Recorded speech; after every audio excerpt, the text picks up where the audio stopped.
The Brandon Peters Show may contain explicit language and detailed plot points. For more information on the show, stay tuned to the end of the episode.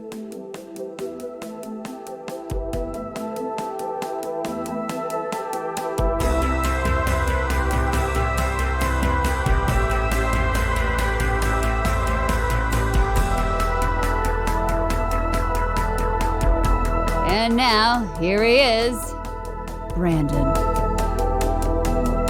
Welcome back to the Brandon Peters Show and another installment already in the beloved Products of the Panic series, which of course means my brother in Satan from the Indiana chapter of our Dark Lord, Troy Brownfield from the Saturday Evening Post, is here to celebrate. Hail the Dark One. How are you doing, Brandon? Not too bad. Today we take a look at the 1995 HBO original film Indictment, the McMartin Trial. Right. So hope everybody had a happy Halloween. Did you have a happy Halloween, Troy? It's a good one. I did. It was a rather diffuse Halloween because our oldest Connor is off at college and Kyle was working at the movie theater, and so Becky and I hung out for a little while and gave candy to the kids until we were like, holy shit, this is cold. It snowed. It snowed for a bit and was really cold. I picked up some groceries yesterday, and as I was opening the trunk of my car, snow started falling into it. Oh, Indiana. Yes. Snow was falling. So before we get into things today with this television movie, back to television with Troy, 4K Blues Day segment here. We only got one announcement that came out. It wasn't an announcement. They were just rolling out the details for Shout Studios, which used to be Shout Factory. That's an official change here. I thought that was just their movie division where they made originals, but they are now officially Shout Studios. The Sonny Chiba Collection Volume 2 coming out November 14th. The films it includes are The Defensive Power of Aikido, 13 Steps of Maki, Karate Warriors, The Great Okinawa Yakuza War, Karate for Life, Golgo 13, Assignment Kowloon, and then the Okinawa War of 10 Years. So there are 4 discs, includes bonus features that are a trailer on Defensive Power of Aikido, Karate Warriors has a trailer, the Okinawa War of 10 Years has a trailer, commentaries on Karate for Life and Karate Warriors, and then also a commentary on Golgo 13. So that's the Sonny Chiba collection. They all have HD masters, mono sound, and this will be another lot of fun. I had a lot of fun with the other Sonny Chiba set from last year, so that wasn't called Volume 1, so who knew if a Volume 2 was coming, but more of him coming from Shout Studios. So that's November 14th. Get your pre-orders in, and I'll have a review up for it should they send it to me. But now we're going to go to Indictment, the McMartin Trial. In the award-winning tradition of Stalin, barbarians at the gate, and the band played on, the next major movie event. Now, HBO Pictures puts the entire justice system on trial. Why am I here? I didn't do anything. A grand jury has also indicted the 76-year-old owner of the McMartin School, Virginia McMartin. Are you kidding with those glasses? You look like a child molester. Get rid of them or it's going to be a short trial. Feels like God is punishing me for something. You know what's basically at stake here? It's called the rule of law. Do you understand what these people did? Close as you're ever going to come to pure evil. You never think anything like this can happen to you. Let's be careful here, or some innocent people will be hurt. In this country, if you're accused, you're guilty. Raymond Bucky has now spent 5 years in jail without bail. You're not gonna have to talk to me, Ray. You're gonna have to tell me everything. They hate me, Daddy. I'm like Freddy Krueger to these people. If you won't pursue this, we'll conduct our own investigation. I don't make the news. I just report it. How come everybody in America knows these people are guilty? Sit down or you will be cited for contempt. Put me in jail. These cases can be won if they're handled correctly. Your back is against the wall and you know it. What do you want me to do? I can't make things up. James Woods. George Freeman is the prosecution's super-duper whopper jumbo jumbo cheeseburger deluxe with extra special sauce. Mercedes Rule. Don't turn away from the underlying truth. And Lolita Davidovich. You and the entire justice system are trying to silence them. No one told you to defend this devil! This case is why guys go to law school. This case is about justice. HBO Pictures presents Stop this right now! Indictment, the McMartin Trial, based on a true story.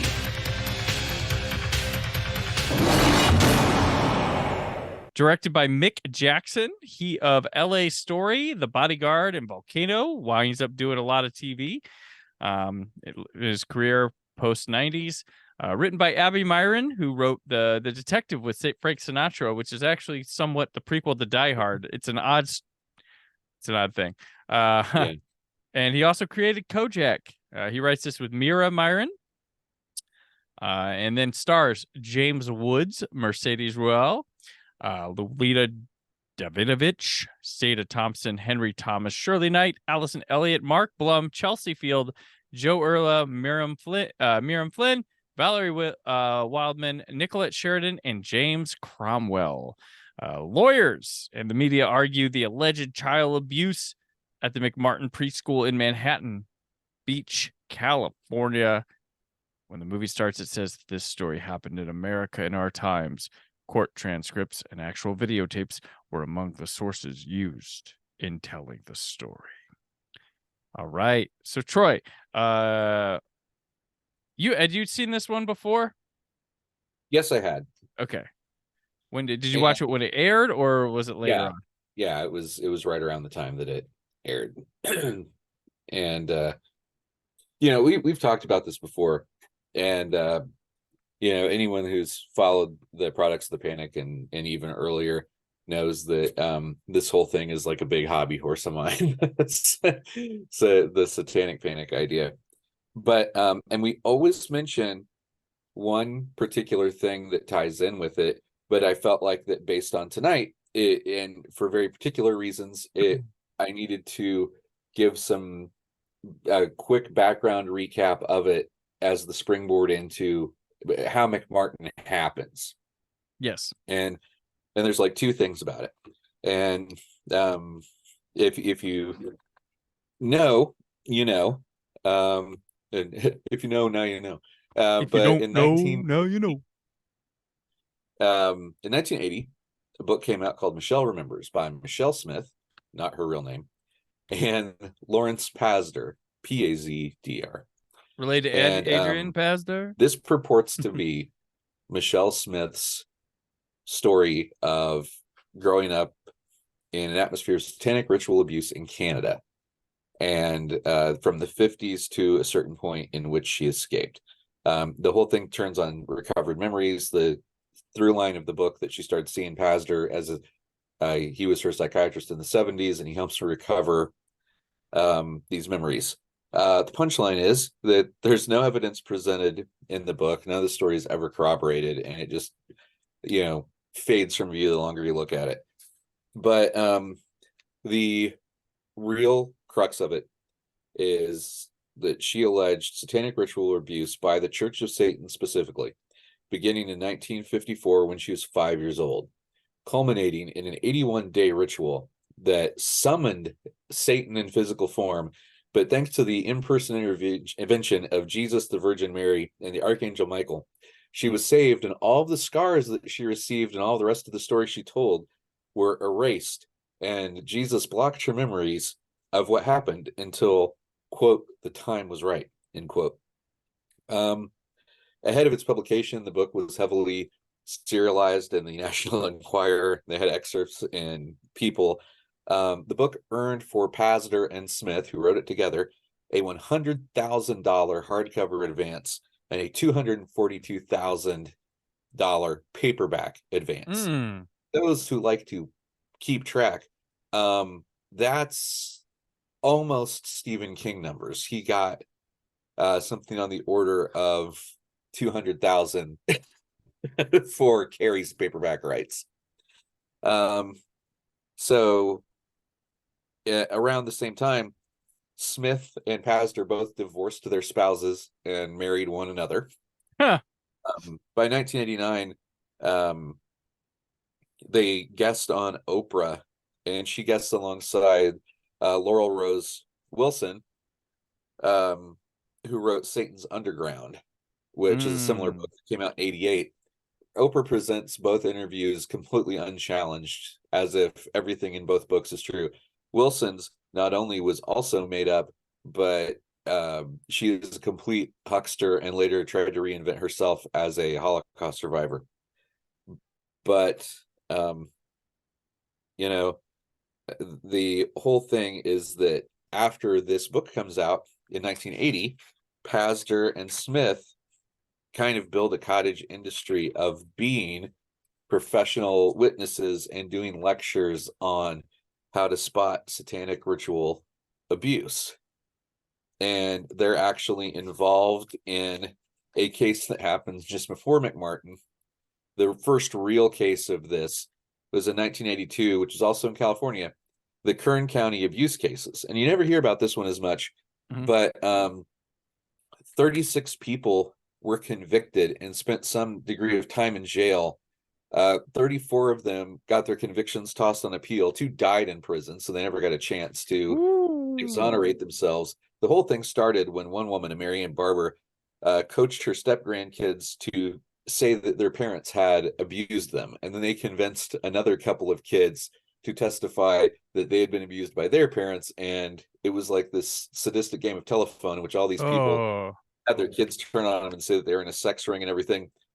Of the 36 people are convicted, it turned out there was one guy that was actually guilty, but not of what he was accused of. He would turn out to be convicted and go to jail later. So, but of the 33 of the 34 who got their convictions overturned were exonerated, and then the other 2 died in prison.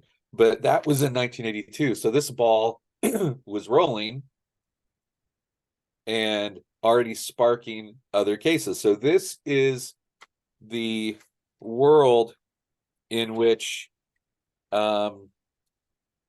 setting the stage for the first allegation, which happens in 1983 in Manhattan Beach, California, which Kern County, California, they're not terribly far away. This would have been big news, etc. So there's a setting of the scene. Gotcha. I have a quick question because it just came up the other night when we did an Exorcist commentary. And I was like, The Exorcist probably helped push the satanic panic in an inadvertent way, because that movie leads to, it's popular. So then everybody tries to get on this, made a lot of money. How do I make something like The Exorcist, which probably leads its way to the Amityville Horror, which promote. So I'm like, and Exorcist probably gets people on this like religious kick too, because it spooks the shit out of so many people. And I'm like, The Exorcist probably plants a seed there. And there's an interesting ping pong in 70s horror where there's a lot of Satan stuff. I mean, Satanic Rites of Dracula could only have been titled that in like 1973, right? Exorcist, Omen, the other things, but like you said, down to Amityville in 79, which is very much Rod Steiger's The Priest and everything. But the Jay Anson book is bullshit too, and it also involved the Warrens, who were heavily figured again. It's interesting because the National Enquirer sold a shit ton of copies in the 70s and 80s. And they covered all this stuff like it was fact. They had Warren cases and many issues. They had excerpts of Michelle Remembers and whatnot. I would be surprised the Enquirer played a big role in pushing that too. Plus, and then I've always said this, the proliferation of talk shows, because they were all trying to out-sensationalize each other. They had that stuff. So you didn't have it so much, but by the time you got to the 80s with the the televangelist thing, Reagan bringing in the moral majority, all the stuff we've covered before, but it was a perfect storm of this stuff that made the 80s kind of ripe for it. But yes, and leads to the the crown jewel trial of it, the trial of the decade, the McMartin trial, which brings us this movie, which I think is primarily told from the perspective of Danny Davis. Yeah. Because we start the movie kind of in 83 with some cops or somebody doing some quick investigative stuff, which we don't really hone in till James Woods is watching it on TV. Yeah, that's where it goes. And it's interesting too, because if you're watching us talk about it now, 2023 James Woods is not the same cat that he was in the 80s and 90s. No. Yeah, he has fallen down a very particular rabbit hole. He would be on the accuser side. Right. Today. That's where, which is crazy. And the person is who the person is, but he was one damn fine actor back when he was there. Like from Videodrome to here and many other things. He was Salvador. Salvador. Like I would say like he's kind of got that same James Spader vibe. What he was like, he's a dick, but he's kind of good at that dickish vibe. Yeah, and he played a lawyer in a great movie called True Believer as well. The crusading lawyer type, which made me wonder if True Believer is what got him cast in this, because vibe of it. But which he's not he's a guy who's he's done a good job of balancing stuff for television and stuff for theaters, because a lot of people wouldn't do that, or if you went to television back at this time, it's like, it was like a sign that you were maybe on your next adventure and no longer doing theatrical. It was weird back then. You couldn't just jump back and forth. But in this one, he's doing this movie and he goes and shoots a scene in Casino in the middle of shooting this one during a break of his. Yeah. I feel like Clooney started to kind of make it safe when he was on ER and he jumped off to do The Peacemaker. It came back. Mm-hmm. And for people who don't know, The Peacemaker with Nicole Kidman as opposed to DC's The Peacemaker. yes. Different thing. But thing. Yeah, like Brandon says, you left TV to do movies. You didn't come back or stay. And Clooney was huge on ER and he did the movie, and then he said, well, hey, we could do other movies, and he's like, well, I'm staying on ER for at least this long, and he did, and then it started to kind of change. And now you see like there's Zendaya does movies and HBO shows, and people do like, because there's a prestige that comes with HBO and people starting to go to HBO, and then like it's looking good, and it's like that right around the turn of the 90s through the 00s, things start to change with the outlook of doing television a lot. But and there are a lot of familiar faces in the movie. Mercedes Ruehl, who plays the ADA, whose name will lose me at the minute, but Leo Rubin, that's it. And then Lolita Davidovich, who plays Fee McFarlane. She's in a ton of movies and TV movies at this point, and today never ever stopped working. She had a big arc in Law and Order Organized Crime last year, but she'd also done SVU appearance. She's part of the Dick Wolf Repertory Company. She'll jump in and out of shows, but she also does movies and TV and other capacity. Still, she's very consistent and hasn't aged a whole hell of a lot either. So it's weird. It's weird to see. It's like, oh shit, I saw her like a year ago and she looked like 2 years older than when she was in Indictment. She doesn't change much, right? There's this opening scene when they bust into Ray Bucky's house, and in most movies there's the drug guy trying to flush the drugs down the toilet, and he's trying to flush down a nude picture of an adult. A ripped up nude picture of an adult. I kind of cracked up during that. I'm like, normally you're flushing coke down the toilet, right? He's trying to flush a nude picture. And but it does go to a very particularly weird 80s thing, that the 80s were really freaked out about sexuality. Oh, porn despite was the so prevalence of weird. Playboy and Yeah. porn, and I mean, it was all over the place, but it was just a very strange, and just our American puritanical stuff. This is the same environment, the same rough time period as the PMRC and the Filthy 15, and how dare Madonna look like she's touching her crotch. Right. You know what's weird with porn in this era, like through the 80s and the 90s?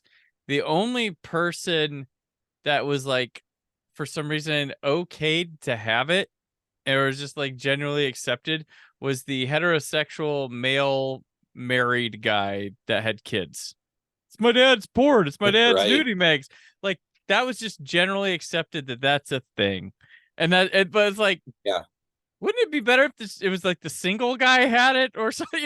Like, it's just funny that that's how culturally and pop culturally it was always like the married guy with kids. He's got the porn, and that's fine. And the son steals it. That's what happens. It's like that's what the culturally acceptable version. Okay, okay. Yeah.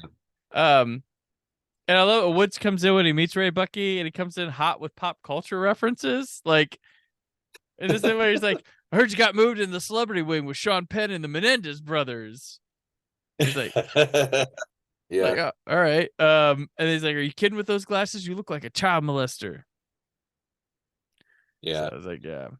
He's doing that fast talking lawyer thing. Right. Yes. Fast talking lawyer. But it feels like, whether Davis was like it in real life or not, I don't know. But it feels like it's in service of the character arc that James Woods has to go on, from I'm going to do this for money and attention to he really starts to believe that they are innocent and being railroaded. Mm-hmm. You do see him play that progression. Now, I don't know how much Davis was like that. Davis might have immediately said, hey, this is bullshit. Yeah. Yeah. When did the Menendez brothers murder their parents? Was it like, it couldn't be mid 80s? Like, I remember that was like a 90s trial. Whose rookie card is it? It's the Mark Jackson's card. So it's got to be later. It's got to be. Yeah, it's 89. Why is that a reference in here? Because just like the music out of place in 80s movies, right. they think nobody will know. Or maybe it's a current reference. Yeah, I didn't think of that when I wrote that note down. I was like, wait a minute. Yeah. But you know what I'm talking about with the basketball card, right? Yeah. That it's funny that the Dolph Lundgren Punisher movie and Fright Night 2 both have like rights issues because of the Menendez brothers murders. Like, because like the dad was like some producer, and that's why those are hard to find on home video typically. And they had like the Predator or the Punisher movie got like jack shit of a theatrical release. Yeah, and Tommy, who was it?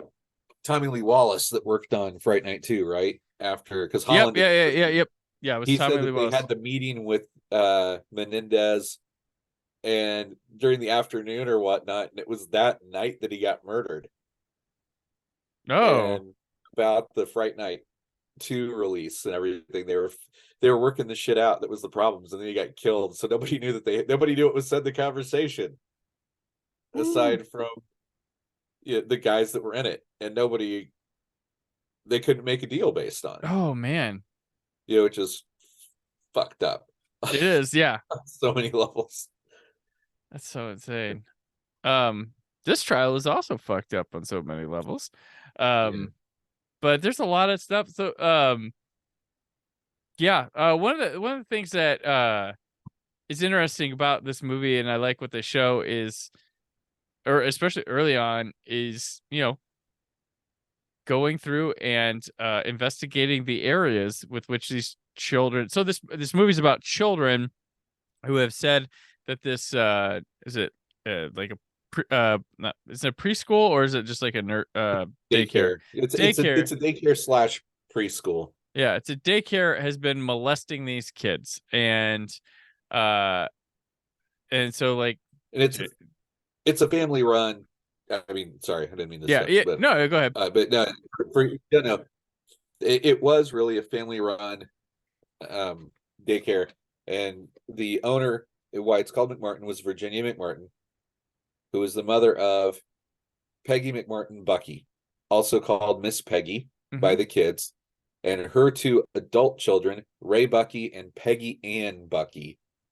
worked in the daycare as well. And then they had three other employees, Marianne Jackson, Betty Rader, and Babette Spittler. And all seven of them would be indicted and investigate this. So that's your frame. You have four family members and then three employees. Yeah, and so they go, and it just goes and looks at the area, which has been sort of ransacked, the school or the daycare a little bit. Yeah, like after the there's a initial accusation that's made by a woman named Judy Johnson, and she says that her son has been molested by Ray Bucky. The cops interview the kid, and the kid tells some things that that alleges that he was molested by Ray Bucky, but he also said some other strange stuff that Miss Peggy also did, but Miss Peggy also drilled with a power drill into a child's underarms, and also Ray can fly. And the cops take this not as strange or something they need to investigate further, but sort of at face value. Okay. Well, yeah, and then none of the other stuff is crazy, but this must be true. It's just, oh, well, he said this, so we need to. Yeah, and when the accusations are made and people start to get arrested, the stuff starts to happen to the property. Yeah. Well, and they go investigate it, and it's like, he's like, they keep saying there's these closets. Where are the closets at that this is happening? And like, it's not making sense, which, like, does anybody from like the police check this out? And like, it's, yeah, it's, so how do I say this? The police really touch this off. The police really fuck up here, because when they interview the first kid, they decide the best way to go about it, to see if anyone else has any stories, is to send a mail to 200 sets of parents. And the letter, you can find the letter online, the text of the letter, where they basically say, we're investigating this guy for molestation. Have any of your kids been molested? Then they should get interviewed. 150 kids get interviewed at the Children's Institute International. That place still exists. Now it helps kids with a variety of things, and not all the stuff that they did was this, but Children's Institute International had an employee named Key McFarland, who does, either her assistant or her, do all of these interviews with the 350 kids. And what they come back with is insane, horrific stories of abuse that involve, as Brandon was saying, kids being molested in closets, kids being molested in underground tunnels, taking field trips in hot air balloons where they're molested, takes the car wash, orgies in airports, trips to Disney World, which you'd think the parents would notice if the kids were not at daycare when they went to pick them up, but rather at Disney World. But for just an increasingly insane amount of stuff. So we'll put a pin in that and come back to it. Yeah, so 350 kids. Yeah, and there's this other location he checks out where it's like, that'd be like, it was like a shop, and it was like right across from the cash register, where like plain view. He's like, and there's like a little door, like a little half door. That they do that, and the kid confessions, they are like nonchalant. They're like, the stories have been remarkably consistent. Yeah, because when you teach someone to repeat something, that's they bug the cells, listen through vents of the people in their prison cells. With prison's awful in this movie. They're going through an awful time.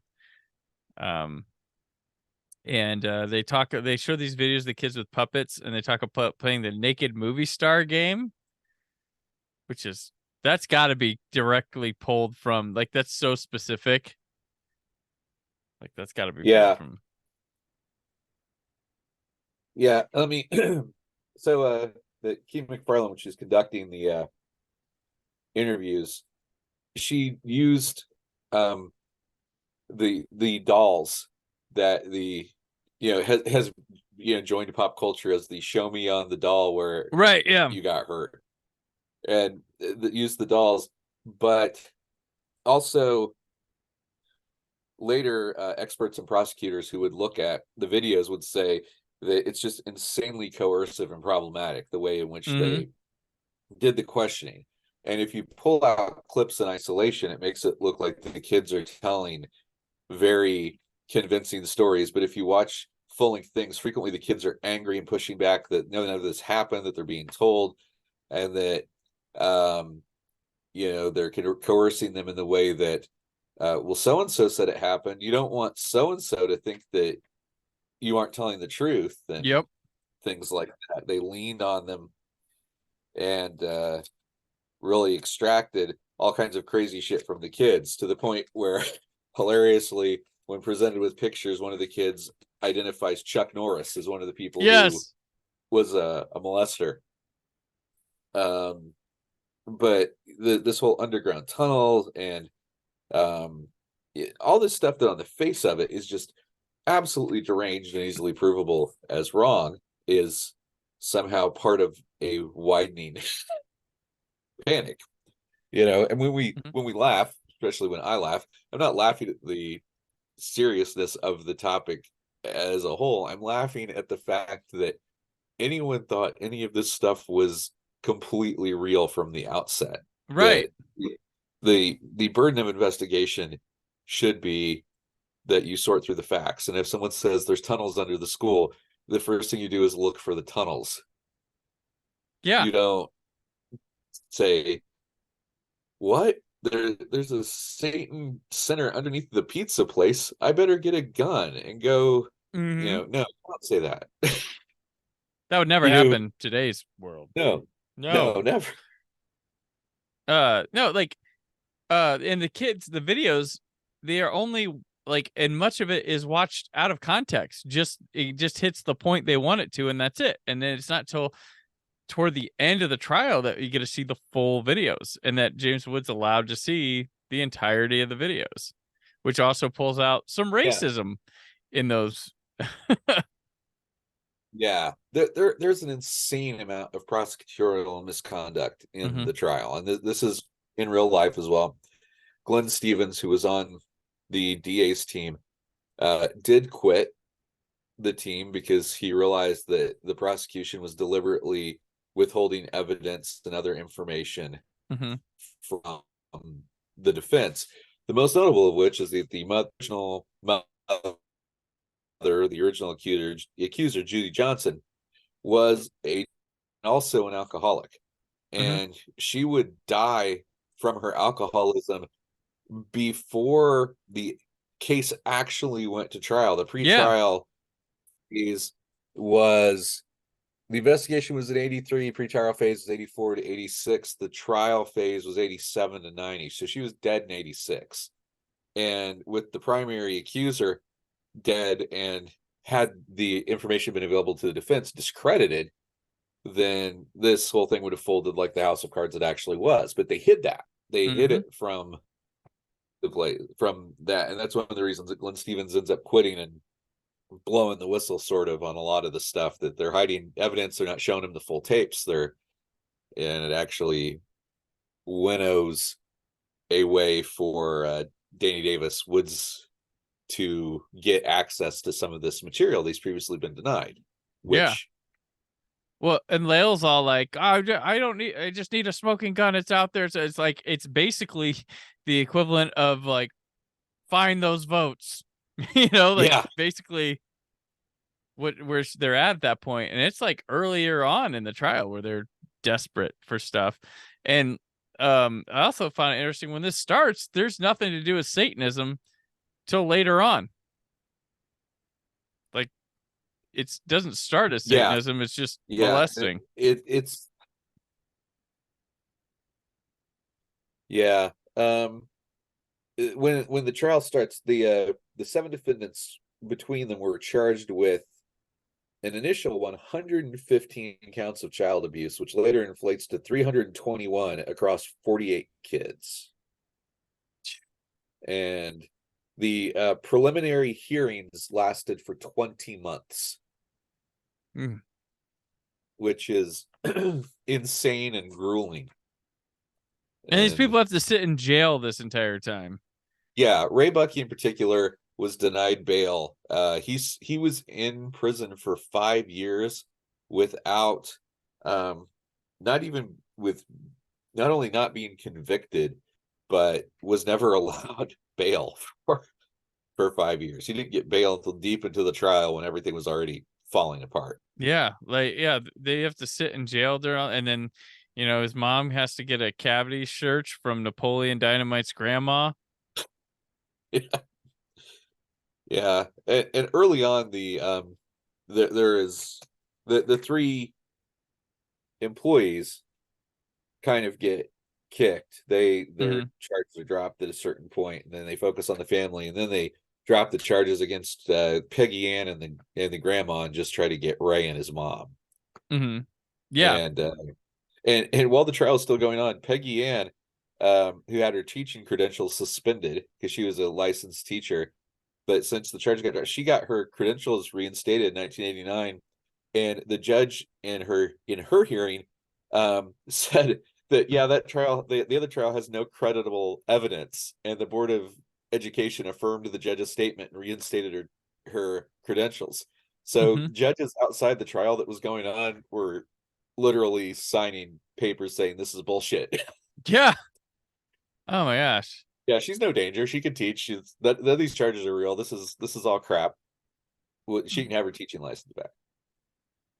And yeah, it's massive. It's such a big miscarriage of justice that it's kind of awesome in the insanity of it.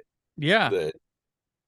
Well, it feels like the more outrageous the kids get, the more like, ooh, this is real that people get. It's like, what? This is because they have that one kid that's like, he put his penis in my penis, and James was just like, the fuck did he just say penis in his penis? Like, and there's a kid who's obviously trying to get a rise out of people, like his dick or boobs or puss. He'd put his dick in her puss. He would cut the ears off of rabbits. They would wear devil suits, make us drink rabbit's blood. Like, and people are like, oh, and he looks like he's just like, this is fun. Even though this is a movie version, but yeah, most of these things came right out of the transcripts, and there were some of this stuff was breathlessly reported. And speaking of reporters, Wayne Sachs, who, wait for it, he was a news person from an affiliate. I think it was KABC TV there in the Sacramento, Manhattan Beach area. Wayne Sachs, who struck up a relationship with, wait for it, Key McFarlane from PII, who conducted all those interviews. And in fact, Sachs was the one who broke the story.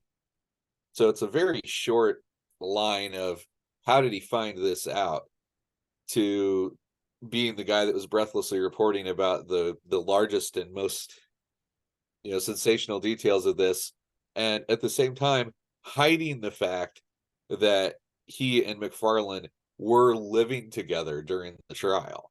So this is also shown in the movie, but this is happening across this arc of there really was a reporter really reporting, really banging the person that really did all the interviews with the kids and feeding details to the reporter, which outrage equals ratings, but this is just the worst stuff. And she's inflating the things that are happening. As Brandon said, the more satanic and sensationalistic stuff starts to come from, wait for it, when they had, I mean, I've got a lot of notes because it's insane. It just the levels. They brought in our old friends Michelle Smith and Pazder who spoke with the kids to help prep them for their testimony. During the preliminary hearings, Lael Rubin was responsible for bringing Smith and Pazder in. They met with the kids, and one of the things that Glenn Stevens alleged when he quit the case was that Pazder and Smith influenced these stories that the kids told. So as Brandon says, that when they start out, they're simple molestation stories, but then they start to take on the character of batshit crazy Satan stuff that again goes back to the same kind of stuff that Smith and Pazder sold their book on. Yeah. Well, I mean, it's almost, they get so desperate that like it feels like if they could get Bucky for just jaywalking, they'd be happy. You know, just because she's all about like one picture. Just it's got to fall out. He's got to talk to somebody in prison. But they keep building this stuff, and they're trying to. I feel like, and they're doing the damage because they show in the end and throughout this movie, they're more so trying to influence the court of public opinion, than they are the actual court. And that, like, if people thought, I wrote down that we talked today a lot about the jury of social media on topics where all you need to be is accused and you could be done, innocent or not. It's there, you're done. And that stigma and stuff has always kind of been a part of the social landscape, at least for America or United States of America, because you can even go to trial, have a verdict, and people still don't buy it. They think they got OJ Simpson. You want to talk about how America feels, the United States feels about him, or the globe, because he was not convicted there. That's but, witch trial as a conversational phrase stuck around for a reason. Yeah, that's true. But I was just talking about Marvel, Jonathan Majors. He's not been tried. He's had accusations. There's a lot of stuff going around about him, but and Marvel's supposedly having to make decision. Like you don't get the opportunity to sit and wait to see the result of the trial. Yeah. And he's already, even if he goes to trial as innocent, acquitted, mistrial, something, it's already there. Like, and there's accusations, but there's the accounts. I'm not saying these people are lying or anything like that, but there can be cases where people are, and you're already doomed. Like exactly. Hence the McMartin trial, and what happens to these poor people who have to try to go back to a lifestyle of teaching children or watching children. And one of the interesting things happens in 1986. They get a new DA, just elections, etc. And Ira Reiner becomes a DA. Mm-hmm. And he's the one who said that the evidence was, and I'm quoting, incredibly weak. And he's responsible for getting charges dropped against 5 of the people. His initial impulse is to kick all 5, and everybody's like, we spent so much money trying to prosecute these people. He's like, well, fine, try those 2, but I'm not, he wasn't really hotboxing it. He's like, your idiots work for me, so just just okay, fine, you finish your trial with those 2, but I'm not really a fan. And it's this 1987. Brandon referenced it, but there's a guy named George Freeman that they put near Bucky in jail to try to get him to inform, and he talks a line of bullshit. Hilariously, Davis discovers the fact that this guy had previously perjured himself. Yeah, they put this guy on there and just and he dismantles him, and he asks, "Would you believe you?" Like something to that effect. What's the question? Would you trust you as a witness? And the guy says no. No. Yeah, like what in the hell is this? This is allowed to happen, and then right there, James Woods is like mistrial, and James Cromwell's like, no, can't. All this for that. If that, it's insane. But then again, in the public opinion, the mistrial will be like, oh, they got away with it. The mistrial is the worst outcome publicly, I guess. Like, because it's like, yeah, the killer got off because of, the slight detail, or Freddy Krueger. The mistrial. So, but the movie does a really good job of relating everything in the proper order, integrating all the stuff. They explore the Judy Johnson thing. They explore the fact that Judy Johnson died. They get a lot of detail in for what's a fairly short film. It's over 2 hours.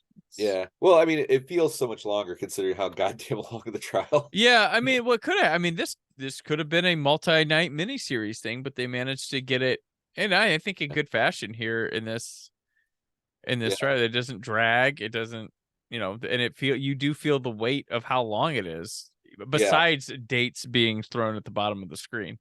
Right. So the first trial actually started July 13th, 1987.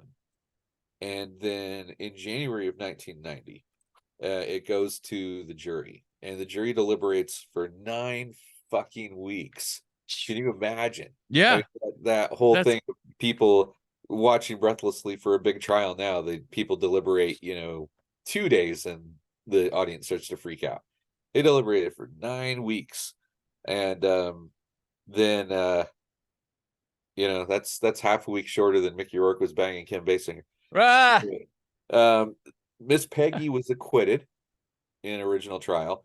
The jury was deadlocked on Ray, and so they ordered a retrial, and then the retrial immediately happened. May of 1990 to July of 1990. It was super fast because by this point Davis has systematically destroyed all this stuff. A lot of the things that were in the first one can't come back. A lot of the parents won't make their kids testify again because these kids testified in person. Right. The fact it's this trial that makes it so that kids are later allowed to testify via closed circuit TV. But the trial is really super fast. And again, it's a hung jury. And then the DA says, the case is closed. We're dismissing all charges. And Ray served 5 years without being convicted of jack or shit. Yeah. So, but yeah, at the whistle, the case cost Sacramento $15 million and is one of, if not still, the longest, most expensive criminal cases in the history of the United States. A really crazy coda to that is the fact that eventually the daycare was torn down, and there was a concentrated effort with ground penetrating radar and stuff to see if there's anything beneath it at all. And no, they found some parts of earlier buildings that had been in the area that they built on top of it. So they found like a layer of sediment and then like some foundational bricks and stuff, and then there's like a hole that they realized was part of like a fire pit from another place, but nobody would be able to see it. It was under slab, and as they dug, everything they found was sedimentary to the time period that it would have been covered. Gotcha. And that they found that would have been recent were like a couple of garbage bags or something, like sandwich bags that they said, oh, rats probably just drug these in here because rats always drug shit in holes. But when they went down, it's like, oh, this is stuff from the 50s. This is stuff, there's no network of tunnels. There's nothing. It was there was one guy that was trying to gen up stuff. See this hole, it's a tunnel, and they're like, that's a fire pit. That was a basement. in the 20s, that was a basement. Right. I also noticed they do the thing where they had a guy on the stand or whatever. He's talking, or no, was he talking to the media or something? I forget what it was. He's like, when they were letting everybody but Bucky out of prison. And he's like, oh, I would never get into any vigilante material, but I wouldn't want to be one of those people walking on the streets. Yeah. Like, what are you suggesting people do to them then? Like, just, yeah. People, and this is very true today in one particular case, people hate to admit that they've been taken, especially people that are made to feel superior and smart for some reason for being part of a thing. You know, so these people were taken in by a cascading series of hucksters. Yep. Whether it's Smith and Pastor or whatever McFarlane was slinging, and you know, they've got everybody riled up and convinced that this stuff happened, and you know, my kids said it, etc. And at the end of the day, they will make up things to justify their actions. Yeah, you see it with the insurrection. Yeah, the fucking House of Representatives, that one side is trying to pass a resolution saying January 6th was no big deal. I mean, like they're double down on stupid is what we've seen. There are massive points of events happening where it's like, okay, now they can fucking, this is the time, and they don't. They hang on. For what reason? I don't know. Yeah. Like their votes can't be that important, and they're that dumb they'll vote for whatever. So like, what's it matter if you condemn them or not? Yeah. And going back to our most recent other video, kind of a punchline of when they show the clips from real news programs and talk shows toward the end, when they have the scene of Geraldo. Oh, yep. Geraldo shows up. What went wrong? Like, well, it actually went right. Yep. Yeah. Yeah. None of this happened, dipshit. Yeah. None of this happened. Yeah. And I mean, once things take a sour note, when there's a turning point where, like, I wrote that things go awry for the prosecution and James Woods goes to eat. Because there's a point where things just click and he goes to town in this movie, and things started like progress to a point where I'm surprised when they come back with the deadlock on Bucky. I'm like, oh really? Like, why would they? You know, they bring in that woman that's like, oh yeah, we had a relationship at one point, and she's too cool for the prosecution. The pyramid thing. Yeah, the pyramid. Oh, and he wears the hat. Yeah. It's like, oh, sorry. Okay. Yeah. Which is great, which is emblematic of, it does really make the prosecution look super silly. Yeah. With and all I've got what I'm sure was at the time James Woods' Emmy clip, which he's with the uncredited Nicolette Sheridan. She's not credited in this movie, and she's in like 4 scenes. But, right. He goes, James Woods says, how come everybody in America knows these people are guilty? But what about the facts? What about the fucking facts? I didn't grow up with the advantages you grew up with. I grew up in a slum where everybody called a spade a goddamn shovel. I'm not a club type of lawyer. I'm just a hack. And yeah, maybe I'm part of what's fucking up the system, because the system is fucked up and everybody should know about it. You know what's at stake here? It's called the rule of law, and I happen to like it. Good work. Boom. Nice reading. Yeah, I was like, oh yeah, there we go. That is meaty. That is, I got an audition and they want me to do a monologue. That's your true believer shit right there. Yes. But yeah, it is funny though with Nicolette Sheridan. She would have only been kind of known from Knots Landing at the time. This is her branching out. Yeah, branching out, and she has her big comeback with Desperate Housewives the next decade. Yeah, but it's interesting though, because Woods really sells the real outrage of it, and Henry Thomas is great in this too. He's very understated. Yeah, he's shell shocked. He's playing a guy that's perpetually in shock because he has no idea what's happened to him. Like, how did this happen? And there's a big thing, and it's really funny that the undercurrent of sexism in this, about the fact that they keep bringing up, why would a man want to work with children? Unless, which is kind of casting a pall on every male teacher. Yeah. Well, first of all, it was the family business. Right.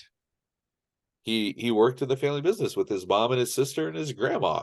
You wouldn't say, had I gone into the business that my grandfather started, my dad worked for, why would you want to work on air conditioners? Like, well, let me first tell you, I wouldn't. but no one would make that leap. They're trying to insinuate that male teacher equals something wrong. and male teacher who works with small children. Wrong. The male nurse. Yeah. They're always they're gay or a pedophile, something like, that's the accusation you get there. Which has, a lot to do with America's fucked up views of sexuality, which ironically go back to our Puritan friends who were, hanging people and putting them under rocks because they thought they were witches. I don't make the stuff up, people. It just happened and we pointed out. Right. Yes. No, we're going over. Yeah. These are our problems. But yeah, the film, when we do get Ray out of prison, there's the scene where Danny takes a walk with the family and you have bystander yell at them, which is probably emblematic of how they lived their lives. Mm-hmm. Ray and Peggy Ann do have some public appearances after this, and in a nice little bow, they went to the Salem Reconciliation Festival. Oh wow! In the 2000s, Ray and Peggy Ann were among guests / I don't know if I think Peggy Ann might have spoken, but they were there because there was a event of wrongfully accused people. Oh, okay. Witch trial. So they were at Salem for the wrongfully accused. Ray, over time, changed his name. I don't know if he legally changed his name or just assumed. He's married, he has kids, but he went away because he wanted to avoid the glare. I'm pretty sure Peggy Ann got married, had children, but she's done interviews over time. But Ray at a certain point said, I'm out. I can't handle this being my whole life. I gotta go away. Yeah, he was in jail for so long too. Like, it's just, what do you do? Like, yeah, but according to what I've read, he has established something of a normal, quiet life somewhere else, but as normal, as quiet as you can get. But right, and living under a different name, I super don't blame him for, especially in the internet age. In 2019, there was a new documentary called Uncovered: The McMartin Family Trials. And it's weird. It's weird because it has a person in it that was a child, and she resolutely refuses to be disabused of the notion that it happened. She still believes that the stuff happened to her, and her parents still believe that the stuff happened to her. But they go through all the trial, they go through all the, but the documentary is weirdly non-committal as to what side it's on. It was also produced by Oxygen. Okay. Which also happens to belong to the person who let those books be put on her talk show without question. Yeah. So, but I don't think it got widely seen. It was, I watched it. I felt it was weird. I felt it should have been a lot more about, look at this fucking monstrous miscarriage of justice, and looking at the poor girl who still thinks it happened is like, look what they did to her. They programmed her. Right. When the airwaves and streaming are loaded with documentaries about cults, like oh fuck, the Keep Nice My Sweet or whatever, the one about the Mormon families, and then about the Jeffers, Roland Jeffs, and his, all these people who have been brainwashed and programmed and whatnot.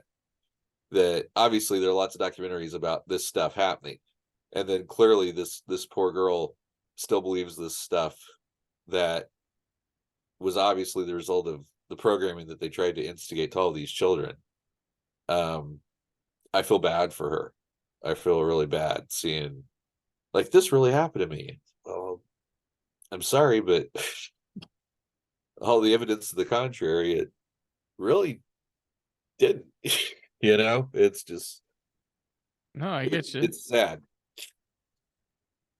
Yeah, no, I mean, many cases of groom, and when it's such a young age, you can legit believe something happened to you. Yeah. Take it with you. That happens. This movie was nominated for 8 Primetime Emmys. When it came out, it took home 3. It was nominated for Outstanding Achievement in Casting, but the winner was a tie between ER and NYPD Blue. And then directing, it lost to The Burning, the Chico Mendes story. It was also lead actor for James Woods, but the winner was Raul Julia from The Burning. Also nominated in that category were Charles S. Dutton for The Piano Lesson, John Goodman for Kingfish, A Story of Huey P. Long, and John Lithgow for My Brother's Keeper. Supporting actress in a miniseries was Sada Thompson but the winner of that was actually from this movie, was Shirley Knight, who tied with Judy Davis in Serving in Silence. And Sissy Spacek and Sonia Braga were also nominated that year for this. It was nominated for writing for a miniseries special, and the winner was Serving in Silence. It won editing for a miniseries, so Richard A. Harris. Didn't want to get people confused thinking Richard Harris, the actor, was right. Sitting in an editing booth somewhere cutting together this one because it was a real story that meant a lot to him. No, sitting in an editing booth drunk. Yes, yeah, drunk. And it won made for television movie. Oliver Stone, Janet Young, Abby Mann, and Diana Pocorne were the producers that took home the award with that, beating Citizen X, The Burning Season, the Chico Mendes story, Serving in Silence, the Margaret Camara Meyer story, and The Piano Lesson. I love how these old a lot of these old TV movies are some title and colon the something story. Yeah, that's right. I mean, that's an age old tradition of right. something. It's like Firestorm, the so and so story. And the director directed some other reality based films for HBO, like Temple Grandin, that won some awards a couple years ago. Who was it? Why am I blanking? God, who played Temple Grandin? Brandon Temple Grandin. Kid. Hilary Swank. Hilary Swank. Okay. Yeah, she played Temple Grandin. But yeah, but this is the same director, so he made kind of a pocket of these reality based dramas for HBO. Gotcha. Yeah, this is. I think that first of all, it's a well-made film. It's got a point of view. It articulates it really well. It is great casting. It's funny when you say Oliver Stone because, God damn it, that guy knows a conspiracy when he sees one. Yes, he sure does. He and Woods also work together. In Salvador, among other things, which is also a story about you don't know what this shit is actually happening here. Which, when you think about it, is sort of Stone's entire oeuvre is, that's Dune and Born on the 4th of July and Wall Street and everything. Hey, you guys really don't know what's going on. I'm going to show you. And he got hung with the thing with JFK, and he's got the sense of humor to laugh at himself about it. Like if you in Dave, there's the scene of Oliver Stone talking. Yep. President's been switched. But that he really, you could tell that this is the kind of story that attracts him. Miscarriage of Justice attracts Stone. Mm-hmm. Yeah. It's good that he wasn't on the other way of things. Yeah. Yes. Very good that he was on the side of logic here. The facts with everything, but it was also Woods. Him and Woods kind of had a little bit of a thing there. Yeah. Together. Well, and I think that this particular piece, I think that all of the stuff that we've talked about panic wise is relevant to now for various reasons, but certainly the whole idea of McMartin is incredibly relevant to the origin of QAnon, which, as we referenced, goes back to the pizza place thing, and they're molesting children and drinking the blood of the children underneath the pizza place, which, like McMartin Preschool, was built on a slab, basement. So even when presented with that bit of, like, people will believe, and I think that I've made this point before, is Alan Moore, the famous comic book writer of Watchmen from Hell, whatever, he's made this point where he says that, presented with a fantastical conspiracy that purports to explain things, people will embrace that because the alternative and the truth, which is that nothing and no one is really in charge and it's all just random, is horrifying. And it's much more comforting to think that somebody has a plan. Yeah. Well, horrifying, and the truth is always boring. Yeah. Most of the time. Like, it's rarely the crazy stuff that you're thinking. And the people on this thing are also ones that, use the term pushing the goalposts. That's what they do. They push them further back. Oh, this is going to happen. Because everything. Oh, do you remember when Joe Biden was inaugurated and got arrested right there on the steps? That was, I was stunned. No, because that was a big thing. Oh, and it was so funny to see the crazies when you see Facebooks and people like da-da-da, and then you see a comment from somebody, oh, just wait till tomorrow, you're going to sue. I'm like, you're going to see shit. Yeah. You're not Trump's still president, but Joe Biden's doing the president's job. But he's not really president, but he's living in the White House. The president with complete dementia that is also this criminal mastermind of the United States. Like, yeah, who's also hiding in a basement, and yet was just in Israel and Germany and all the places that he's been. Yeah, it's insane. What, before the satanic panic, what was there's got to be just a cycle of these things that happen every like 40 years or so. Like, what? Yeah, the moral panic of the 50s was juvenile delinquency. That's what killed EC Comics.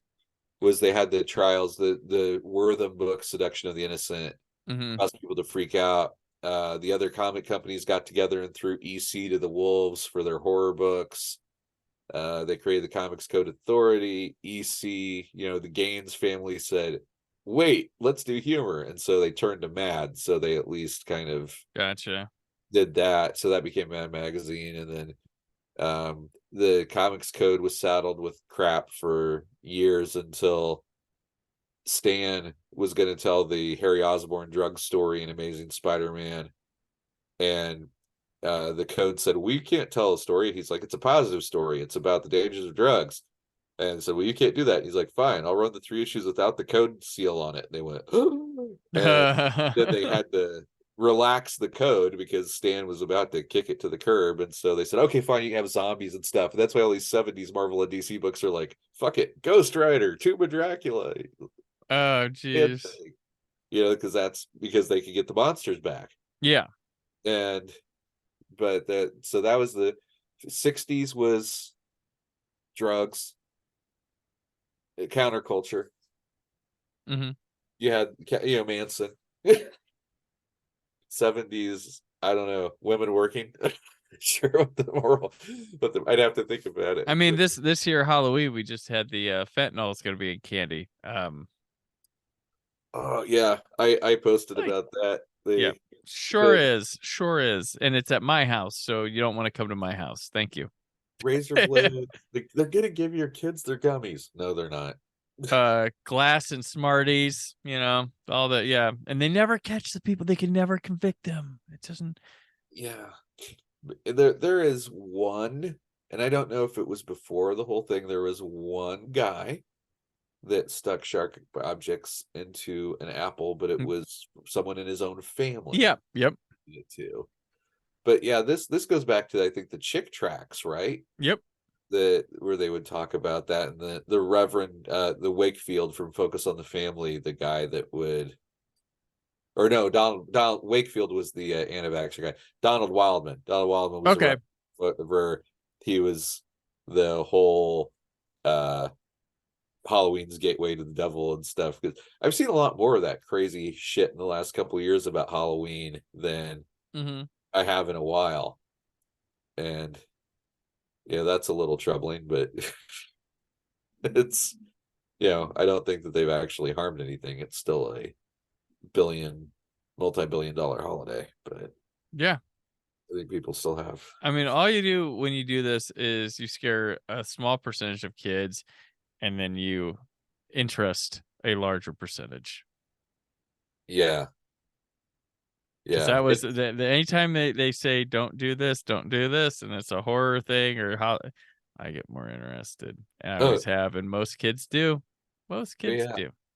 When I can't remember if it was an MTV award or a Grammy, but when Aerosmith won an award for something associated with Pump, Steven Tyler finished his speech by saying, "And thank you to Tipper Gore and the PMRC for ensuring that every time you put a sticker on a record, we sell another 1 million copies." Yep. Just laid it out. Yep. You've done nothing. Exactly. Yeah, so I feel bad. I don't know that anyone's done any kind of comprehensive study on the kids that came out of this, if they had long-term scarring, if they long-term trauma. Obviously the one young lady in the documentary did, but did most of the kids go on to regular lives? Were they okay? Yeah, that's true. Have they blocked this out? Do they even think about it? I mean, do they know? I don't know that they. Yeah. No. I mean, you had to be on a stand to say that you did some crazy shit. Yeah, and people saw you in the videos. Like, people saw those. Like, yeah. They'd be in their 40s. Yeah. They would be. That'd be something to do, like a documentary on revisiting those kids, seeing if what they remember, calling it like McMartin Remembers. Yeah. Instead of Michelle, but I'm pretty sure that Virginia and Miss Peggy have passed, but like I said, Peggy Ann is, she has commented to news and whatnot at various points. But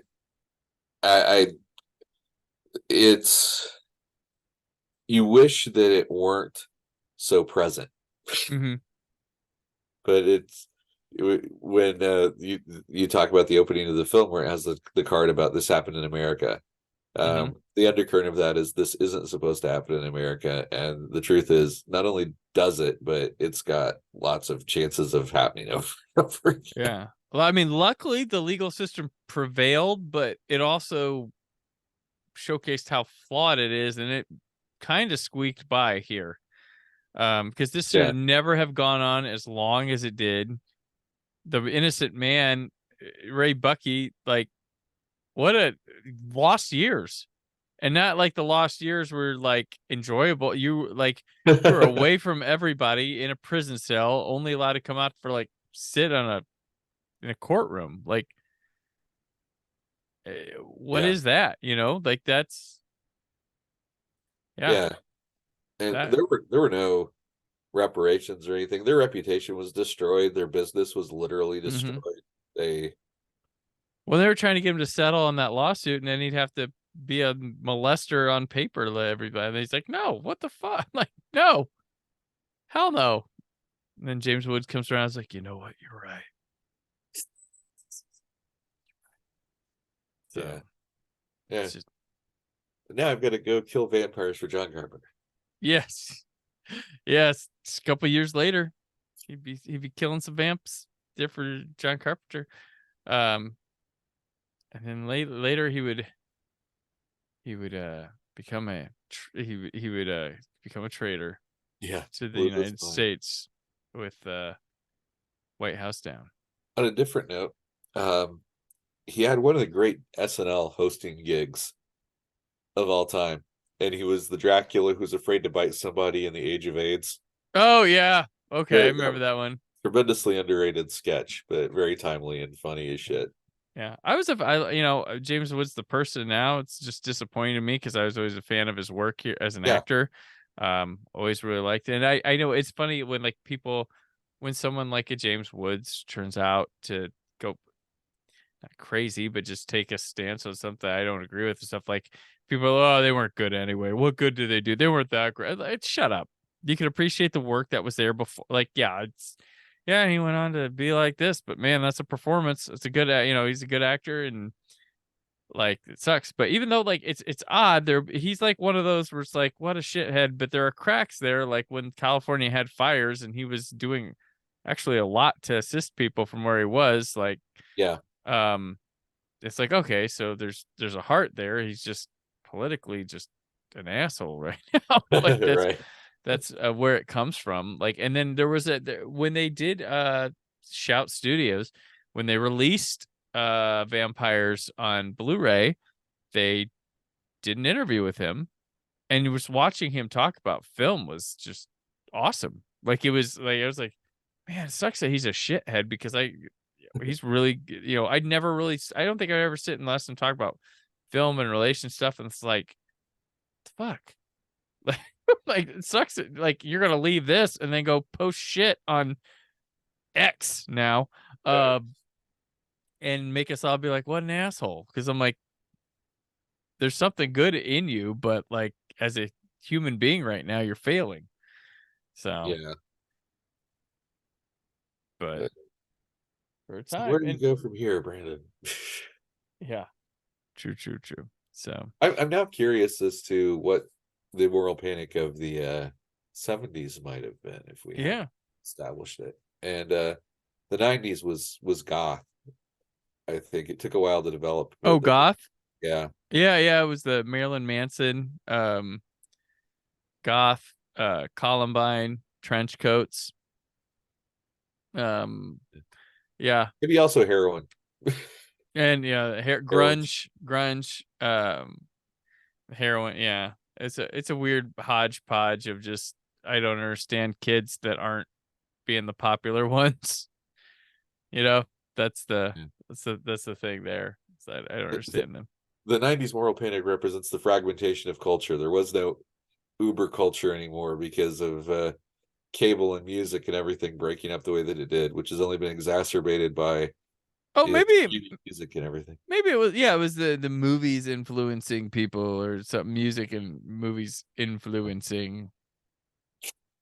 Because in Scream 2 the motive's given, and he's like, he gives a bullshit one, like I'm gonna blame this because there'll be a trial. It's like that's why they call stupid on them. The other characters call stupid on them. Like, it's believable in the 90s that would be a thing, because it feels like in the 90s, the media was hungry for that and wanted to exacerbate what they could. And they were contributing to the problem as they contribute today in many ways.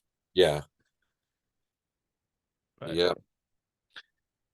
So that's the McMartin indictment, which we left out the McMartin port of the Geraldo video where he just interviewed people from the McMartin thing going, oh, the trial's going good right now. Like, I'm surprised they should have included, like, Geraldo wants to do so in this movie. They should have included being part of that.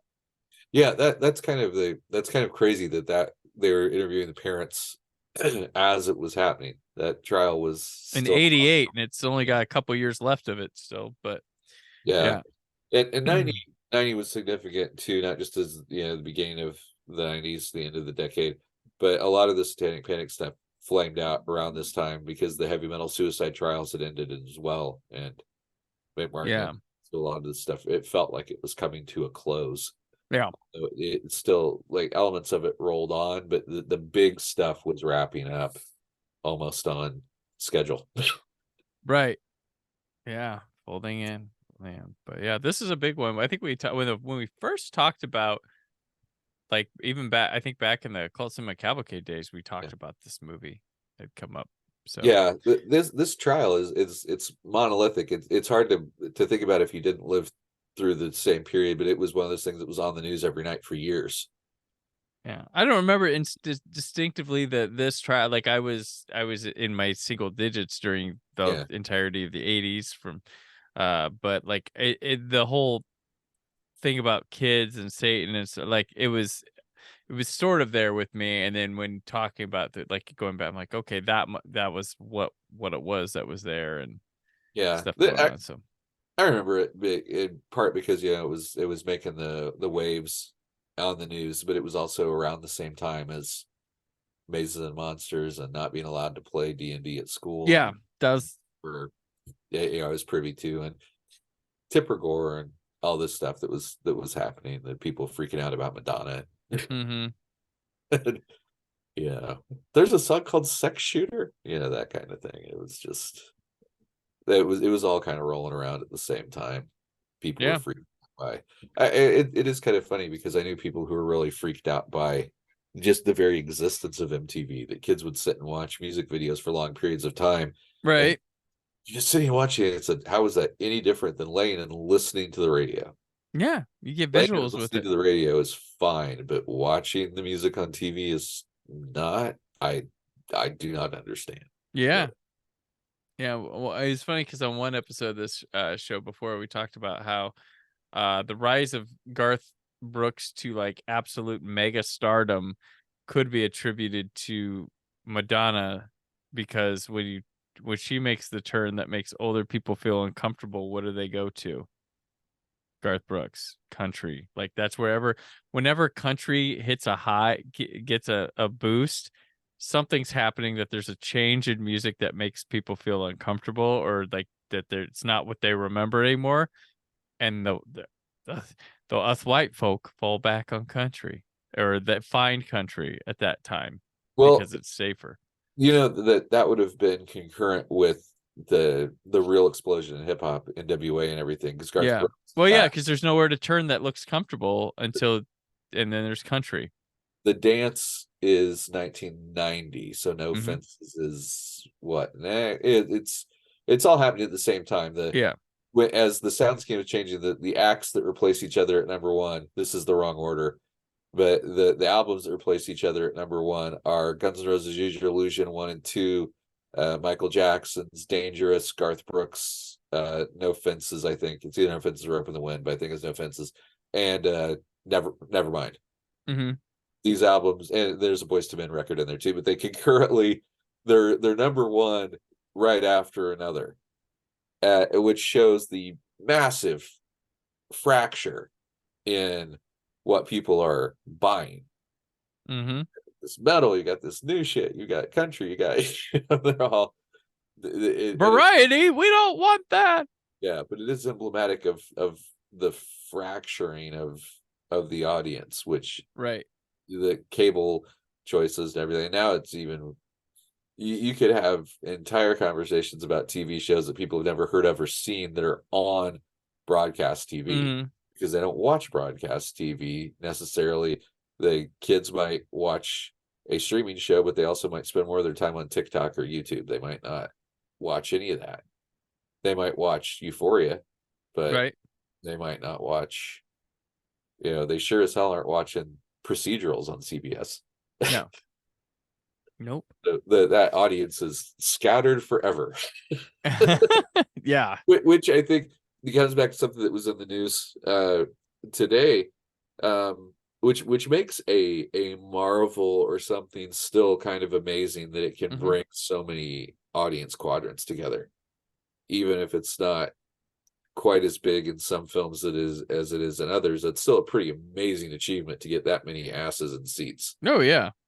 Five Nights at Freddy's is another great example, because there are a lot of people have asked me in the past couple of days, what's that? What is that even?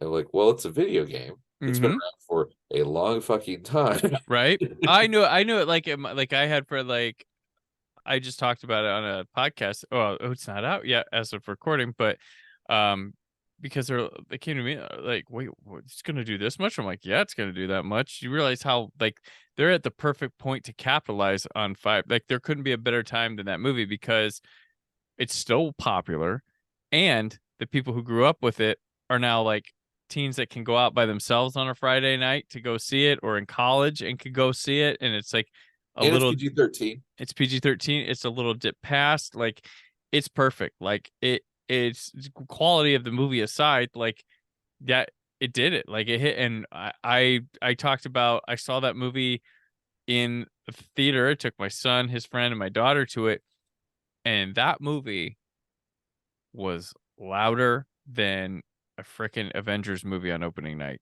I couldn't believe it. And they are like cheering at stuff. I felt like the old man who had no idea what was going on. I should have listened to my son when he just rambled off stuff about that game. And I was like, okay, kid. Because they had like, they were cheering at stuff. I'm like, what's going on right now? Like, what is it? Like, yeah. And then the whole movie's like that Leonardo DiCaprio Once Upon a Time in Hollywood point.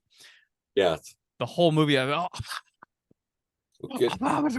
just like, wow, I enjoyed.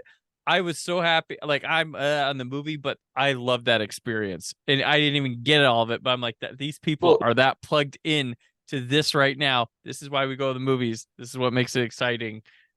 There's something that magical there that they did. Yeah, it's when we went and saw when we were kids and we went to see Friday the 13th in the theater or something like a movie from the series. We knew it wasn't necessarily going to be the greatest thing, but we knew Jason was going to kill the hell out of somebody. Mm-hmm. It's like, and every once in a while you get something like the sleeping bag against the tree that makes it all worthwhile. Exactly. And Nightmare 3, just you went to a lot of the bad ones just because you would appreciate the good ones that much. Yes, there is. And good for the kids for getting stuff like that. Yeah. Yeah, we got it. Like, talk to them, not to us. We're the old fogies, and like they need something for themselves that isn't like, well, I want you to like the same thing I like too. They need to get their own stuff. Like they already did that. There are plenty of kids who love Marvel and Star Wars and stuff. And even if it didn't quote unquote belong to us, it belongs to them too. Well, yeah. I mean, right now you hear people complaining about the Star Wars sequel trilogy, but give it another 10 years, and then you're gonna have people finding their appreciation or sharing their experience of how they enjoyed those and what they saw in them. Yeah. Well, I've talked a lot about not on this show, but we just in general that Filoni did a hell of a job of rehabbing the prequels by making the Clone Wars so goddamn good and fleshing out motivations and everything with the animation that he's with the Mandalorian subsection and Ahsoka and whatnot. He's slowly laying the groundwork that makes the sequels make more sense. Yeah, because you see the rot in the Republic in Ahsoka, and you see these different things that are happening where he's setting up how the First Order could happen, all this stuff that it answers questions you didn't know you had. But Filoni spent a whole hell of a lot of time thinking about it. Just the way that Feige sat around thinking, how the fuck am I going to make Avengers work? Filoni sat around saying, how do I fix this so we can tell other shit? Yeah. And he's doing it. He really is. Nothing's going to make me like Rise of Skywalker, but he's doing it where I will probably enjoy that Rey movie. Right. And it won't be, my questions won't be, what the fuck were the Knights of Ren about anyway? Right. He may answer that before we get. Yeah, this is true. This is true. You may have provided a suitable explanation before all this shit happens. That gotcha. By the time it's like, oh well, doesn't make me like that movie anymore, but it makes sense now. Right. Somehow my enjoyment has increased. But anyways, we got to Star Wars from the McMartin trials, so well, so that's what we do. But Jedi wrapped up. Something else needed to happen. There we go. So all right, that'll do it for this installment of Products of Panic. Troy, thanks for teaming up twice here, once in each of the last months, and we'll hopefully at the start of the year again get back to doing another one of these. We'll figure it out because I really like doing these. So where can people keep up with you in the meantime? SaturdayEveningPost.com. The Saturday Evening Post magazine as well, which you can get there. And I'll also plug Tidal Wave Comics. I've got a few things right there, like episodes of The Midnight Witch, and I've got a The Legend of Isis miniseries coming out in the near future. We're working, it's a 4-issue mini. We are in progress on issue 3 right now, so the first issue will probably be solicited pretty soon. So just keep an eye out for that. Gotcha. All right, I'm on the socials at Brandon4KHD. You can find more out about PopCon, which I'm part of at popcon.us. Look me up on the live Podcast Stage or Podcast Awards. I'm also now I'm going to be taking a little bit of time off here of the podcast because I need a break. It's been a long September and October for me, and I just need I need to recharge a bit here. But you'll probably, in this meantime, while I say, I'm taking a break, you're probably going to get more stuff because I've got my Doctoberfest 2023 coverage that will be coming to you in podcast form. I was brought there to help shoot for a video that they want to do, like a 5-minute video that they wanted that to like showcase Doctoberfest from this year's show. But I did a lot of interviews and stuff to make up that are gonna go longer than the video. That's gonna pick out little bits from what I did. But I've got a lot of interviews with some very cool people, including Sophie Aldred, who played Ace for the 7th Doctor. So you'll want to hear that.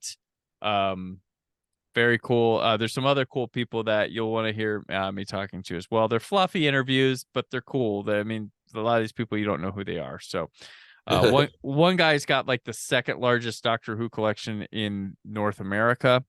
And then I've got a prop collector that's got stuff like I actually got to like see Sonic Screwdriver held by David Tennant and Christopher Eccleston. Nice. And one by Jodie Whittaker. That's super nerd shit, but you can hear all of it when that releases. I'm sure this month. And hey, it's the 60th anniversary, so why not? Also, always the YouTube channel where you can find my Blu-ray stuff. So that's always got stuff that's not here on the podcast feed. So check that out if you haven't already. I don't care if you subscribe. You can do that if you want to keep in time, but check out the videos when you can. So until I return, which I will return, there's a series that's going to run us to the end of the year with Scott Mendelson. You're going to enjoy it. As I always say, stay film positive. Thank you for listening. The Brandon Peters Show is a Creative Zombie Studios production. Produced by Brad Shoemaker and Brandon Peters. Written and edited by Brandon Peters. Announcer vocals by Jessica Alsman. Theme song by Metavari. Web design and show art by Brad Shoemaker with Brandon Peters. All music and clips featured in the episode are property of their respective studios and no infringement is intended. Additional information on this and other episodes at BrandonPetersShow.com. For any inquiries, press opportunities, or sponsorship, contact mail at BrandonPetersShow.com. The show is available on Apple Music, Spotify, or anywhere podcasts are found.